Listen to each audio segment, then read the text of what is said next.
My mom didn't yell when I told her I wouldn't be there for Christmas. She went quiet. Then I heard it. A sharp breath, like the floor dropped out from under her. "What?" she whispered. No, this can't be happening." In the background, I could hear kids screaming, not one or two, a lot. Someone was crying, someone else was laughing too loud. A cup hit the floor, then another. I was standing in line at the airport when it happened, shoes off, jacket in my arms, my phone pressed to my ear. Around me, strangers rushed past with gifts and suitcases, all of them headed somewhere warm or familiar or both. And my mom was realizing, very slowly, that the Christmas she had planned wasn't going to work anymore. Because I wasn't there. I'm not proud of the timing. But I don't regret it either. My name is Claire. I'm 28. I don't have kids. I'm not married. And for as long as I can remember, that has made me the solution to everyone else's problems. Especially my mother's. Every holiday, every long weekend, every emergency. If someone needed help, I was the flexible one. If plans fell apart, I was the backup. If kids needed watching, I was already volunteered before my phone even rang. This Christmas was supposed to be different. I had planned it quietly, carefully, like I was hiding something illegal. I took extra shifts. I skipped dinners out. I said no to small comforts so I could say yes to one big thing, a few days away, alone, somewhere warm, somewhere no one needed me. I didn't announce it. I didn't make a big deal. I just booked it and kept going with my life, telling myself that this year, I mattered too. That illusion lasted until my mom called. She sounded cheerful, too cheerful. The kind of voice that means she's already decided something and just needs me to agree. "We're doing something special this year," she said. "Everyone's coming, all the kids. It's going to be chaotic, but in a good way." I remember sitting on my couch, staring at my suitcase half packed in the corner. She didn't ask if I was coming. She didn't ask if I was free. She said, "You'll be here early, right? So you can take the kids while we finish setting everything up." I laughed at first. Not because it was funny, because that's what I always do when I feel cornered. "Mom," I said, "I told you. I have plans this Christmas." There was a pause, just long enough to register. Then she brushed past it. "Oh, you can move those," she said. "This is family. And honestly, you're the only one who can handle all 5 of them." 5. She said it like it was nothing, like it wasn't 2 toddlers, a baby, and a pair of twins who treated furniture like gym equipment. Like it wasn't days of noise and mess and zero rest. Like it wasn't my holiday disappearing in real time. I tried to explain. I really did. I said I was tired. I said I needed a break. I said I wanted something for myself this year. She sighed. "The tired kind, the disappointed kind. You don't understand how hard this is for everyone else," she said. "They have real responsibilities." Real. That word stuck. Because what she meant was clear. Their lives counted. Mine filled the gaps. I didn't fight her then. I said I needed to think. She took that as a yes. Later that night, I opened our family group chat. There it was. A message from my mom, already written like a victory speech. "Claire's got the kids covered," she said. "Thank goodness for her. I don't know what we'd do without her." People reacted with hearts, with relief, with gratitude that wasn't meant for me as a person, just as a function. And that's when it hit me. They weren't asking if I would help. They were building Christmas on the assumption that I would disappear into it like I always did. Something felt wrong. I just didn't know how wrong yet. On the outside, my life looked calm, boring even. Same apartment, same job, same routines. I woke up early, made coffee, sat at my small kitchen table scrolling through emails before work. I worked in an office where nothing was ever urgent unless someone made it urgent. Spreadsheets, meetings, polite smiles. People there liked to say things like, "Must be nice to only worry about yourself." I never knew how to answer that. After work, I usually went straight home. I cooked simple meals, pasta, eggs, things that didn't leave many dishes. I watched shows I half paid attention to. I called my mom once or twice a week because if I didn't, she'd text, "Are you alive?" From the outside, it probably looked like I had plenty of space to help others. That's what everyone saw. Empty space. What they didn't see were the little ways my life kept shrinking. Friends stopped inviting me to things because I always had to check first. Dates fizzled when I canceled last minute. Trips stayed ideas because someone always needed something. And every time, my mom had a reason ready. "It's just this once. They're desperate. You're so good with kids. You don't mind, right?" I did mind. I just never said it loud enough. Growing up, I was the easy one. The kid who didn't cause trouble. The one who helped without being asked. When my siblings had kids, that role just grew. Suddenly, my weekends weren't mine. My holidays weren't guaranteed. My time felt like it belonged to the family more than to me. Still, I told myself this was normal, that this was what being a good daughter looked like. I told myself everyone sacrificed, that mine just looked different. And most days, I believed it. Until I started planning that trip. It wasn't fancy, just a small beach town, a cheap flight, a room with a balcony and no obligations, no schedules except my own.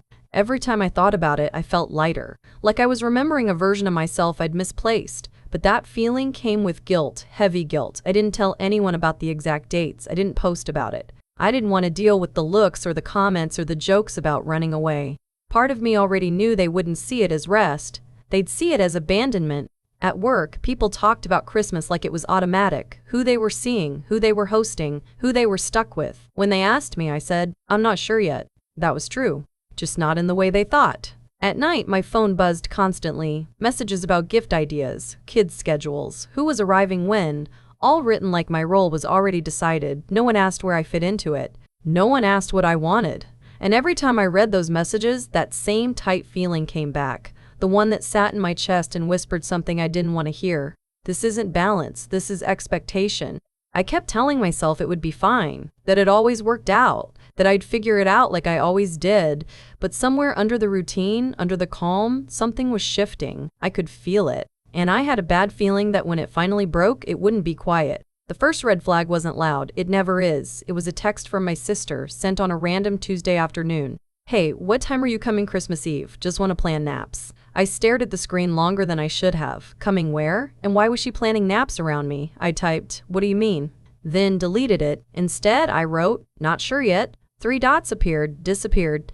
Then her reply came in. Oh, Mom said you'd be there early to take the kids so we could all get ready. There it was again. Not asked, told. My stomach tightened. I felt that familiar mix of confusion and self-blame, like maybe I'd missed something, maybe I had agreed and forgotten. I scrolled back through my messages with my mom, read them carefully, slowly, nothing. No, yes, no agreement, just me saying I had plans, me saying I needed to think. Somehow, that had turned into a promise. I told myself it was a misunderstanding, that my mom had just assumed, that I could clear it up easily. But I didn't. I hated conflict, especially with her, especially when I already knew how it would end. With sighs, with disappointment, with her telling me I was making things harder than they needed to be, so I stayed quiet. Another message came the next day, this time from my brother. Do you mind staying the night on the 23rd? That way we can all go out after dinner. My fingers hovered over the screen. Do you mind? That phrase always came after the decision was already made. I felt that same old urge rise up, the one that told me to smooth it over, to be helpful, to not rock the boat right before the holidays. But something else was there too. Anger, low and steady. I started noticing things I'd ignored before. My mom never talked about Christmas plans when I was in the room. She talked around me, like my presence was already accounted for. When she called, she talked about stress, about how much work it all was, about how she didn't know how she'd manage without help, without ever actually asking me for it. It was like watching someone lay tracks in front of a moving train and assuming I'd lie down on them when the time came. One night, I finally said something. Mom, I said on the phone, trying to sound casual.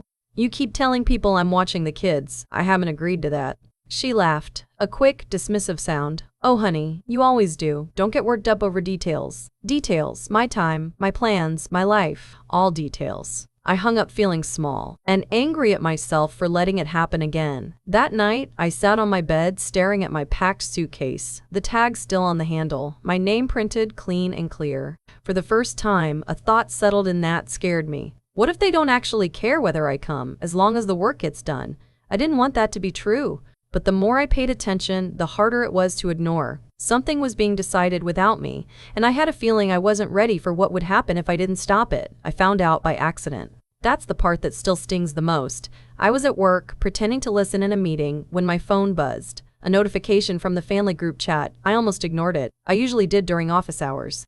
But something made me look. It was a photo. 5 kids, sitting on my mom's living room floor, toys everywhere, wrapping paper already half torn. Someone had drawn on the coffee table with a marker. The caption said, "Dry run for Christmas. Thank God Claire's got them all next week." My chest went tight, like someone had pulled a string inside me. Dry run. Next week. Got them all. I zoomed in on the picture. My mom was in the background, smiling but tired. My sister was already halfway out of frame, jacket on. My brother wasn't there at all. They were practicing leaving the kids with me, and no one had told me. I scrolled up. More messages. Can't believe we pulled this off. So glad Claire's free. I don't know how she does it, honestly. Free. I set my phone face down on the desk and felt my hands start to shake. Not dramatic shaking, the quiet kind. The kind you try to hide by folding your fingers together. This wasn't confusion anymore. This wasn't miscommunication. This was a plan. They had already arranged their schedules, their dinners, their nights out, based on something I never agreed to. I excused myself from the meeting and went to the bathroom. Locked myself in a stall like I was 17 again, hiding from something I couldn't name. I kept thinking, maybe I missed a call. Maybe I said yes without realizing it. Maybe this is my fault somehow. But I knew it wasn't, and went back through everything, every text, every call, every half conversation. There was nothing, just assumptions. When I confronted my mom that night, she didn't deny it. Well, yes, she said, like it was obvious. We needed to know what we were doing. You told everyone I agreed, I said. You didn't say no, she replied. And honestly, I didn't think you'd actually bail on your family. Bail. Like I was a getaway driver backing out of a crime. I waited for the guilt to hit, for the old reflex to kick in. The one that told me to apologize, to explain, to fix it. Instead, something else happened. I felt cold, not angry, not sad, just clear. They weren't afraid of asking too much of me. They were afraid of not having me. And they had already decided that my life was the price they'd pay to keep theirs comfortable. I went to bed that night staring at the ceiling, my suitcase still sitting by the door. For the first time, I stopped asking how to make this work for everyone, and started asking what would happen if I didn't. I didn't confront anyone the next day. I didn't blow up the group chat. I didn't announce anything dramatic. I went quiet. That's when I started seeing everything. When you stop filling the gaps, you notice who expects them to stay filled. I reread old messages late at night, phone lighting up my dark room, stuff I'd skimmed before, stuff I'd brushed off as normal. My mom saying, I already told them you'd handle it. My sister saying, you're better at this than we are. My brother joking, good thing Claire doesn't have kids yet. Like it was a countdown. I started noticing how often decisions were made around me. Not with me, dates chosen, plans finalized. Then casually dropped into conversation like facts I was supposed to accept. I realized something uncomfortable. They didn't see my silence as hesitation. They saw it as consent. I stayed up one night with my laptop open, staring at my flight confirmation. The dates circled in red in my mind. December 23rd to 27th, the exact days everyone needed me most. My heart raced just thinking about telling them I was still going, not because I thought I was wrong, because I knew what would come next. Disappointment, anger, accusations wrapped in concern. You should have said something sooner. Why would you do this to us? We're family. I imagined my mom's face, tight smile, avoiding eye contact, talking about how stressed she was, how unfair this was to her. I wondered how many times she'd already told people I was locked in, how many promises she'd made using my name like currency. That thought made my stomach turn. I called my friend Lena around midnight. She answered on the second ring, half asleep. They're planning Christmas like I don't exist, I said. My voice sounded strange to my own ears. She didn't rush to comfort me, she just listened.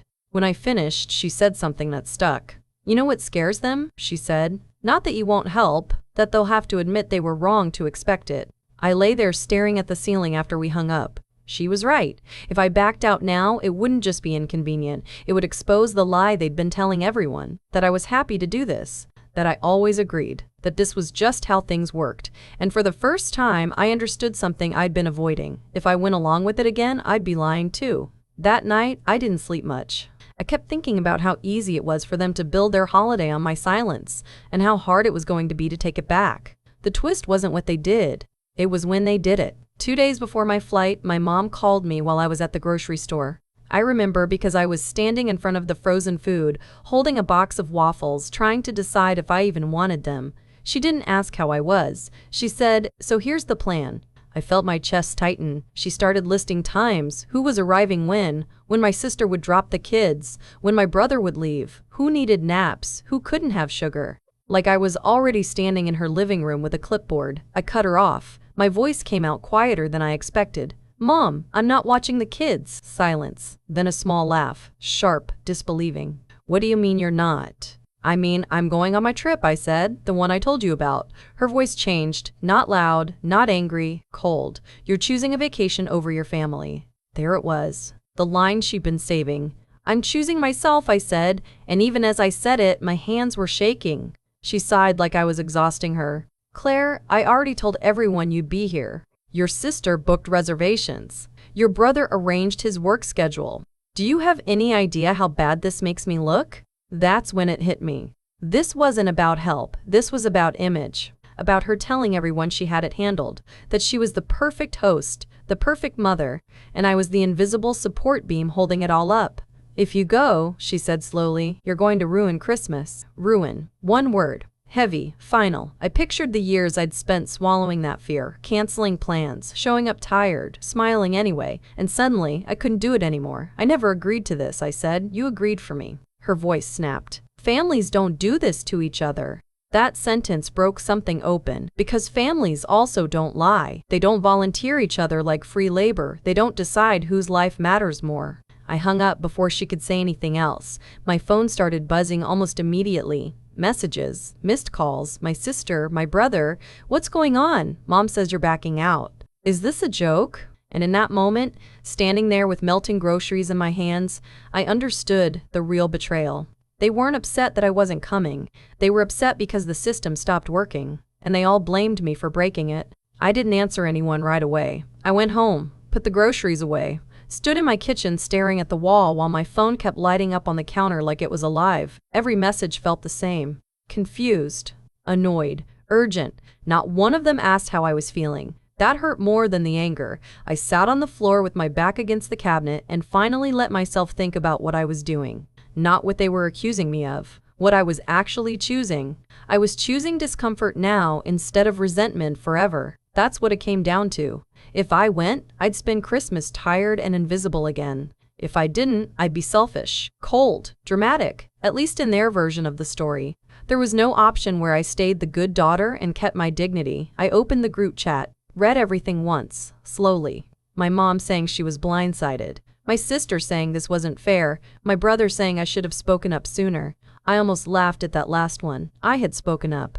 Just not loudly enough to be heard over their plans. My thumb hovered over the keyboard. I typed, deleted, typed again. Every version sounded defensive, or angry, or like I was explaining myself to people who had already decided. Finally, I wrote something simple. I didn't agree to watch the kids. I told Mom I had plans. I'm still going. You'll need to figure something else out. I stared at it for a full minute before hitting send. The moment it went through, my stomach dropped. That familiar panic rushed in, the urge to soften it, to add a smile, to say sorry. I didn't. Instead, I turned my phone face down and zipped my suitcase the rest of the way. That night, I barely slept. Not because I doubted my choice, because I knew what was coming next. Morning came too fast. I woke up to missed calls, voicemails, long texts from my mom that jumped between anger and guilt like she was trying every key to see which one still worked. You're being cruel. You're punishing me. I don't recognize you. That last one made my chest ache, because I didn't recognize myself either. This version of me didn't fold, didn't rush in to fix it, didn't sacrifice herself to keep the peace. She scared me. But she also felt solid.